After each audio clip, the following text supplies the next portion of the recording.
Começa agora um programa que traz tudo sobre o livro mais lido em todos os tempos. Apresentamos O Som do Livro.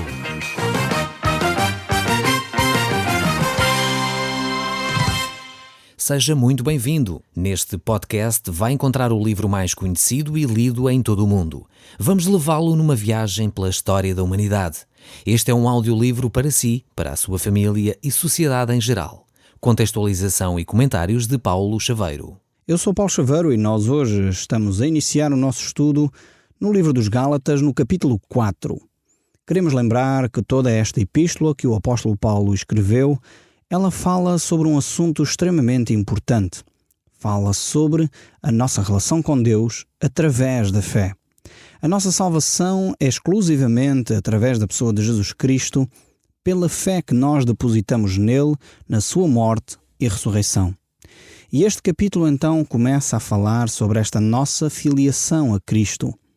Quer dizer, nós tornamos-nos filhos de Deus por meio da fé em Cristo Jesus. Esta questão aqui de um homem se tornar filho de Deus é extremamente importante. Eu sei que nem todos aqueles que me estão a ouvir têm este conceito de uma forma biblicamente alicerçada. Muitos de nós cremos que todos nós, todos aqueles que nasceram, são filhos de Deus. E poderíamos dizer que num certo ponto até tem uma certa razão. É verdade que foi Deus que criou toda a raça humana. É verdade que, de alguma forma, Deus quer cuidar de todos nós. Isso é uma certa perspectiva de ver Deus como Pai. Ele é o Pai criador de todas as coisas. E, nesse sentido, poderíamos dizer que todos nós somos criaturas de Deus. Mas agora a Bíblia fala de uma categoria de filhos que têm um relacionamento especial com Deus. E realmente essa categoria são aqueles a quem Jesus Cristo nos ensina no Evangelho de São João, no capítulo 3, que nasceram de novo, se voltaram para Deus, foram transformados pelo poder do Espírito Santo. Por isso podemos dizer que eles são pessoas salvas, foram salvos dos seus pecados, foram transformados, regenerados pela ação do Espírito Santo e da Palavra de Deus. São muitas dessas passagens bíblicas que falam sobre este assunto que gostaríamos, efetivamente, que você tivesse presente. Essencialmente você que nos tem acompanhado ao longo destes estudos bíblicos, fizesse uma pequena recapitulação, se lembrasse de alguns textos bíblicos que nós temos visto e por isso ficasse com uma ideia clara daquilo que a Bíblia diz sobre o nosso relacionamento com Deus. Jesus disse aos fariseus e aos falsos religiosos daquela época que aqueles que estavam contra Jesus, que rejeitaram a sua mensagem, que rejeitaram de alguma forma aquilo que ele fez na cruz, Jesus disse palavras fortes, mas disse afirmando que eles eram filhos do diabo. Ora, Jesus chama aqueles homens filhos do diabo, é realmente forte. E certamente aqueles homens não eram filhos de Deus. No sentido real, no sentido espiritual, eles efetivamente estavam contra Jesus, eles procuraram matar Jesus, levá-lo à cruz, e por isso eles não poderiam ser filhos de Deus. A Bíblia usa uma outra expressão para designar este tipo de pessoas, chama-lhes filhos das trevas. Ou seja, nós aqui não estamos a falar daquelas pessoas só que praticam cultos satânicos ou coisas do género. Não. A Bíblia fala que há os filhos da luz e há realmente os filhos das trevas. Os filhos das trevas são todos aqueles que, no sentido espiritual, ainda não nasceram de novo. Os filhos da luz são todos aqueles que nasceram por parte de Deus, pois a Bíblia nos afirma que aquilo que é nascido da carne é carne, aquilo que é nascido do Espírito é Espírito. O homem que não se volta para Deus, o homem que não confessa o seu pecado, o homem que não reconhece a morte e a ressurreição de Cristo como o único sacrifício válido para nos reconciliar com Deus, ainda permanece em trevas, ainda não nasceu de novo. Talvez você até vá à igreja, talvez você sempre se considerou cristão, talvez até já foi batizado quando era pequeno, mas ainda não teve um encontro particular com Deus. Um tempo em que você se encontrou com Deus e pôde confessar o seu pecado a Deus, pôde se encontrar com Deus, pôde aceitá-lo como único Senhor e Salvador. A Bíblia tem um relato extremamente interessante, um relato extremamente curioso, que é um homem chamado Nicodemos. Nicodemos era um líder religioso. Tome bem atenção que ele não era uma pessoa qualquer. Era um líder religioso. Poderíamos assemelhar a um pastor, a um padre, a alguém que é líder de uma comunidade aqui no nosso país. Ele era conhecedor profundo da lei de Moisés. Era um ensinador do Velho Testamento. Era um homem que tinha uma moral exemplar. Ele agia com cuidado nas suas obras. Ele era uma pessoa que praticava o bem. Mas, no entanto, ele chegou perto de Jesus e pergunta a Jesus o que era necessário para encontrar esse relacionamento com Deus, o que era necessário para ter a vida eterna. E Jesus responde a este homem: necessário te é nascer de novo. Então este era o fundamento. Podemos efetivamente ter uma boa conduta, podemos efetivamente até estar numa comunidade onde a Bíblia é ensinada, pode até os nossos pais e os nossos avós terem sido cristãos fiéis a Deus, mas nós necessitamos ter um encontro com Deus. É interessante verificar que a palavra de Deus nos diz que Deus só tem filhos, Deus não tem netos. Ou seja, o seu pai e a sua mãe podem ter sido cristãos exemplares, mas você, para desenvolver um relacionamento com Deus, precisa de se encontrar pessoalmente com Deus.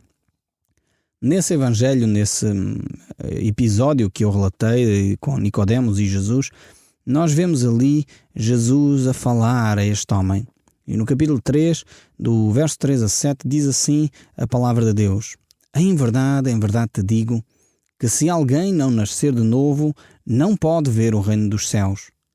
Perguntou-lhe o Nicodemos: como pode um homem nascer sendo velho? Pode porventura voltar ao ventre materno e nascer segunda vez? Respondeu-lhe Jesus: em verdade te digo, quem não nascer da água e do Espírito não pode entrar no reino de Deus. O que é nascido da carne é carne, e o que é nascido do Espírito é Espírito. Não te admires de eu te dizer: importa-vos nascer de novo. Aqui temos estas palavras de Jesus que não deixam qualquer dúvida sobre como nós devemos relacionar-nos com Deus. O homem precisa de nascer de novo. Um pecador nascido de novo, então é uma pessoa que efetivamente mudou o seu comportamento, mudou a sua natureza, não pelo seu esforço pessoal, mas pela ação do Espírito. Como diz este texto que nós acabamos de ler, o que é nascido do Espírito é Espírito. E é isto que importa que aconteça na sua vida, para que realmente você possa desenvolver um relacionamento com Deus. Salmista Davi, quando escreve um dos salmos que ele deixou para nós, o Salmo 51, ele compreendia perfeitamente a sua condição de homem. Ele diz: eis que em iniquidade fui formado, e em pecado concebeu a minha mãe. Ele tinha a perfeita concepção de que o homem no Éden se tinha afastado de Deus, tinha voltado as costas para Deus e agora precisava de um reencontro com Deus, precisava de nascer de novo, precisava de um nascimento espiritual. Então é importante dizer no nosso país, onde 98% dos portugueses se afirmam cristãos, que esse cristianismo tem de ser um cristianismo de novo nascimento. A minha pergunta para si que me está a ouvir, que toda a vida talvez se disse cristão: quando é que você nasceu de novo? Você celebra o dia do seu nascimento, certo?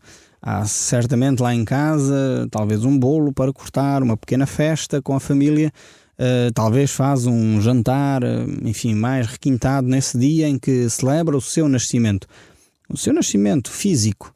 A minha pergunta é: quando é que você nasceu de novo? Quando é que você teve esse reencontro com Deus? Olhando ainda para o Evangelho de São João, o capítulo 1, do verso 10 a 13, deixa-nos aqui uma reflexão tremenda. Eu creio que se nós, cristãos, olhássemos mais para a Bíblia, certamente teríamos menos dúvidas acerca do nosso relacionamento com Deus. Aqui o Evangelho de João, capítulo 1, diz assim: Jesus estava no mundo, o mundo foi feito por intermédio dele, mas o mundo não o conheceu. Veio para o que era seu, mas os seus não o receberam. Mas a todos quantos o receberam, deu-lhes o poder de serem feitos filhos de Deus, a saber, aos que creem no seu nome, os quais não nasceram do sangue, nem da vontade da carne, nem da vontade do homem, mas de Deus. Minha pergunta é: quando isto aconteceu na sua vida? Se este acontecimento ainda não se deu na sua vida, eu quero dizer com toda a sinceridade, com todo o respeito pela sua vida passada, por tudo aquilo que você já tem vivido, que você efetivamente ainda não é um filho de Deus. Pelo menos neste sentido que a Bíblia aqui aponta. Se você não teve um encontro onde você pode dizer: Senhor, eu entrego a minha vida nas tuas mãos, eu quero que sejas tu agora a governar a minha vida, eu confesso o meu pecado e aceito que a morte e a ressurreição de Cristo é que me dá vida e vida em abundância. Se você não fez uma oração parecida com esta, algures na sua vida, se você não teve esse encontro particular com Deus, então eu quero dizer que você ainda não nasceu de novo. Necessita de ter este novo nascimento. Talvez queira fazer essa oração agora mesmo. Pedir a Cristo que venha a ser o seu Salvador. Pedir a Cristo que perdoe os seus pecados. E dessa forma iniciar um processo novo com Deus. Eu não estou a falar de uma nova religião. Eu não estou a falar de começar a ir a uma igreja diferente. Eu não estou a falar de outra coisa qualquer. Eu estou a falar de um relacionamento com Deus. A minha pergunta é: como é que é o seu relacionamento com Deus? Eu não estou a falar de ter outras entidades intermediárias entre você e Deus, em que você faz as suas preces e as suas orações, as suas rezas a alguma outra entidade. Não é disto que eu estou a falar. Eu estou a falar de um relacionamento particular com Deus, por intermédio do único mediador que pode validar a nossa relação com Deus, que é Jesus Cristo. Pois Ele foi o único que morreu na cruz para nós podermos ter vida eterna. Se você ainda não se relaciona com Deus através de Cristo Jesus, está agora na altura certa de o fazer. Está agora no momento de você poder nascer de novo. E esta é a grande mensagem do Evangelho. Você não é filho de Deus enquanto não der esse passo. Como nós vimos aqui no Evangelho de São João, no capítulo 1, enquanto você não crer no nome do Filho de Deus. Aí, se você recebeu a Cristo, então Deus deu-lhe o poder de ser feito seu filho. E aí nasceu de novo. Aí acontece o milagre da vida eterna no seu íntimo. E você sabe, porque o Espírito Santo é quem confirma essa decisão. E por isso mesmo aqueles que são cristãos, por vezes têm talvez as suas alturas de vacilar um pouco, mas eles sabem no seu íntimo que têm esse relacionamento com Deus. Infelizmente, eu às vezes encontro com cristãos, pessoas que se dizem cristãs e até têm alguma relação já com Deus, mas ainda têm uma série de dúvidas se efetivamente têm ou não a vida eterna. A palavra de Deus é muito clara que aquele que não tem o Espírito de Cristo não tem a vida eterna. Aquele que não tem a confirmação do novo nascimento não tem a vida eterna. A vida eterna é semeada no nosso coração no momento em que nós entregamos a nossa vida nas mãos de Deus.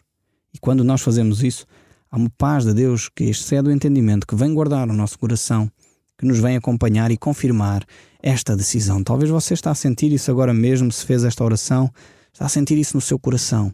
Esse relacionamento está a iniciar-se agora. Então comece a ler ainda mais a palavra de Deus. Comece a orar ainda mais, pois agora você é um novo nascido. É um novo bebê na fé. Precisa de caminhar com Deus. Precisa de se encontrar com Ele e desenvolver essa sua relação. Então vamos voltar aqui. Nós estamos na Carta dos Gálatas. Isto era uma introdução àquilo que nós temos vindo a ver.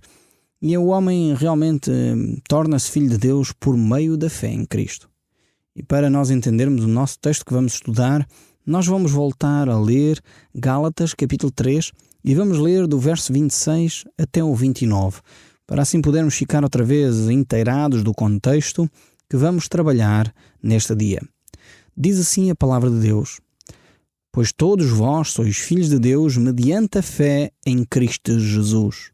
Porque todos quando fostes batizados em Cristo, de Cristo vos revestistes. De sorte não pode haver judeu nem grego, nem escravo nem livre, nem homem nem mulher. Porque todos vós sois um em Cristo Jesus. E se sois de Cristo, também sois descendentes de Abraão e herdeiros, segundo a promessa. Assim nós somos filhos de Deus, pela fé em Cristo Jesus.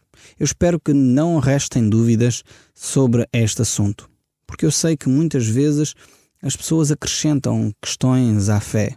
E era exatamente o que estava a acontecer aqui a esta igreja na Galácia. É que estas pessoas ouviram falar que era necessário crer em Cristo como Senhor e Salvador. E eu creio que qualquer religião cristã, no mínimo séria, apresenta Cristo como Salvador, pois a Bíblia é muito clara quanto a isso. Mas muitas vezes o erro não está aí.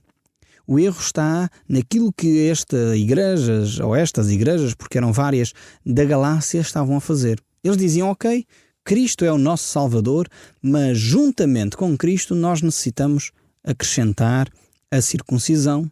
Nós juntamente com Cristo necessitamos acrescentar o guardar o sábado, mas juntamente com Cristo necessitamos guardar a lei mosaica, mas juntamente com Cristo iam acrescentando então os seus requisitos à fé. E este era o grande perigo que estava a acontecer na igreja da Galácia. Mas continua a ser o mesmo perigo que acontece hoje nas comunidades cristãs. Seja ela qual for, muitas vezes tem um rótulo certo à frente. Talvez às vezes tem um rótulo até de igreja evangélica, ou às vezes não tem rótulo nenhum, mas o templo, a forma como está construída, nós identificamos logo dizendo, não, isto é uma igreja cristã. Ficamos logo a saber. Mas ao mesmo tempo essa igreja talvez está a acrescentar coisas à fé em Cristo. Por vezes acrescenta-se a questão das boas obras. Não, nós para sermos salvos temos que praticar boas obras. E as pessoas, parece lógico, parece normal, um cristão tem de praticar boas obras. Mas é óbvio que sim, no sentido de consequência de ser cristão. Não no sentido para nós alcançarmos a vida eterna. E é isto que estava em jogo aqui nesta carta aos Gálatas. E os Gálatas estavam a dizer, ok, Cristo é fundamental, mas também temos de ter a circuncisão, temos de ter também a lei, guardar o sábado e fazer uma série de outros requisitos, porque se não fizermos os outros requisitos, a fé em Cristo não é suficiente. E eu sei que, infelizmente, algumas igrejas no nosso país têm ensinado isto. Dizem, se não tiver os sacramentos, você não vai para o céu. Se não fizer boas obras, você não vai para o céu. Está a fazer exatamente o mesmo que a igreja na Galácia estava a fazer. A acrescentar à fé em Cristo questões, tradições, sacramentos e coisas do género. Isto efetivamente não é de acordo com o Evangelho de Cristo Jesus. Nós necessitamos ficar naquilo que é o Evangelho puro. E o Evangelho puro tem a ver com a fé em Cristo. Estamos então agora no livro de Gálatas, capítulo 4, verso 1, e diz: Digo, pois, que durante o tempo em que o herdeiro é menor, em nada difere do escravo, posto que ele é senhor de tudo. Então ele agora vai começar a dar aqui uma ilustração, no sentido de que quando uma pessoa é menor, e está a falar de um contexto grego-romano, como é óbvio, naquela altura havia escravos que tomavam conta das crianças. Apesar daquelas crianças virem a ser herdeiros de uma grande propriedade, durante aquele período de tempo, era o escravo que dava orientações àquele menor, e ensinava-o, educava-o, passava-lhe valores. Então era isto que fazia o tutor. E o verso 2 aqui, por exemplo, continua a dizer: Mas está sobre tutores e curadores, até ao tempo pré-determinado pelo pai. Ou seja, aquela criança estava debaixo da orientação dos escravos, e só quando o pai desta criança dizia, ok, acabou o tempo da educação, agora esta pessoa já é um adulto, pode assumir as suas responsabilidades. Até aquele período, o tutor, o escravo, tinha autoridade sobre aquela criança. Mas uma vez decretado pelo pai a maioridade, então efetivamente a pessoa era livre. O verso 3 ainda aqui da carta aos Gálatas, no capítulo 4, diz assim: Assim também nós, quando éramos menores, estávamos servilmente sujeitos aos rudimentos do mundo. O apóstolo Paulo mostra claramente que antes da fé, antes que viesse a fé, nós estávamos sujeitos à lei. E a lei era como este tutor que tinha autoridade sobre nós até Cristo Jesus ter chegado. Mas uma vez Cristo Jesus ter chegado, é como se a raça humana tivesse chegado à maioridade. E agora bastava a fé em Cristo. O verso 4 ainda diz: Assim, também nós, quando éramos menores, ficávamos servilmente sujeitos aos rudimentos do mundo. Vindo, porém, a plenitude do tempo, Deus enviou o seu Filho, nascido de mulher, nascido sobre a lei. Cristo Jesus veio debaixo da lei para que nós pudéssemos viver em novidade de vida, para que nós pudéssemos viver debaixo da graça. E Ele veio debaixo da lei para quê? Para resgatar os que estavam sob a lei. a fim de que recebêssemos a adoção de filhos. Então esta é a razão principal de ter sido dada a lei e da vinda de Cristo. Ele veio debaixo da lei para nos resgatar da lei e para efetivamente nos declarar filhos com maioridade, com autoridade, com liberdade para viver o cristianismo, viver as orientações de Deus. E o verso 6 ainda diz: e porque vós sois filhos, enviou Deus aos vossos corações o Espírito do seu Filho que clama, Abba Pai, ou querido Pai. Então é isto que eu estava a falar no início do nosso programa. Quando nós tomamos aquele passo de fé, de aceitar a Cristo como único Senhor Salvador, quando confessamos o nosso pecado, então o Espírito de Deus é enviado aos nossos corações para confirmar a nossa relação com Deus.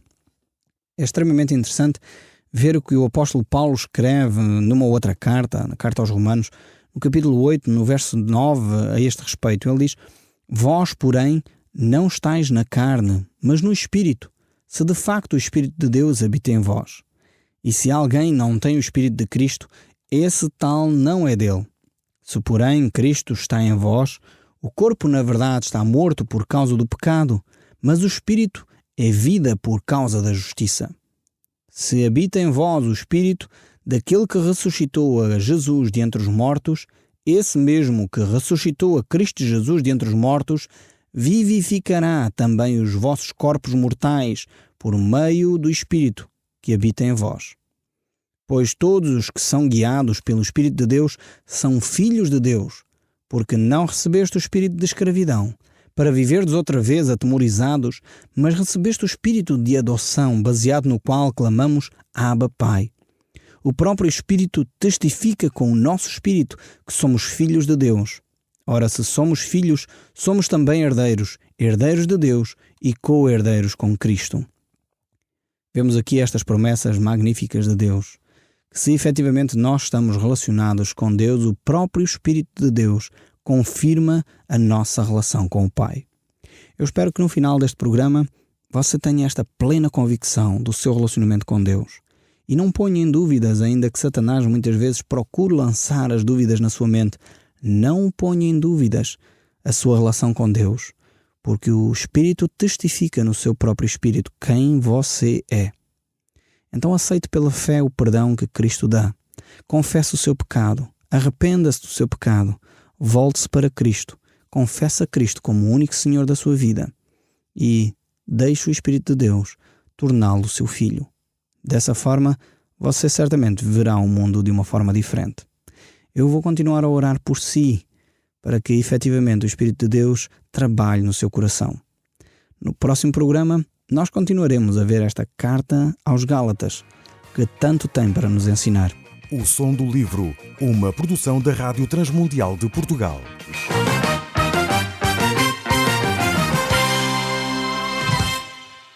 RTM. Conhece todos os nossos programas em rtmportugal.org.